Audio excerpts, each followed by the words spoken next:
Pourquoi le Coran interdit-il aux musulmans de manger du porc? De nos jours, les musulmans avancent comme argument que le porc serait un animal sale et vecteur de maladies, et Allah aurait interdit sa consommation pour des raisons sanitaires. En vérité, cet argument vaut pour l'ensemble du bétail. La trichinose, un pathogène découvert au XIXe siècle, peut être transmise aussi bien par le porc que par le gibier, le chien, etc. De plus, tous les animaux sont susceptibles de transmettre des bactéries potentiellement mortelles si leur viande est mal cuite ou mal conservée. D'autres animaux, à l'instar de la poule, sont beaucoup plus sales que le cochon puisqu'ils peuvent se nourrir d'excréments. On dit qu'ils sont scatophages.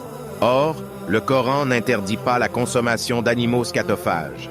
Donc l'argument sanitaire ou hygiénique ne tient pas la route, puisqu'il devrait alors s'appliquer à la quasi-totalité des animaux et que la plupart des juristes musulmans ne trouvent rien à redire au fait de consommer des animaux scatophages. Mais surtout, cet argument est contredit par le Coran lui-même.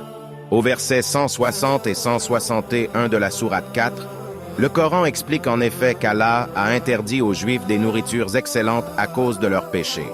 Un peu comme on prive de dessert un enfant qui n'a pas été sage. Ce n'est donc pas pour protéger qu'Allah interdit le porc, mais pour punir. Le porc faisait partie de ces nourritures excellentes interdites aux Juifs suite à leur désobéissance. Les musulmans qui qualifient la viande de porc de sale ou dangereuse contredisent la parole d'Allah.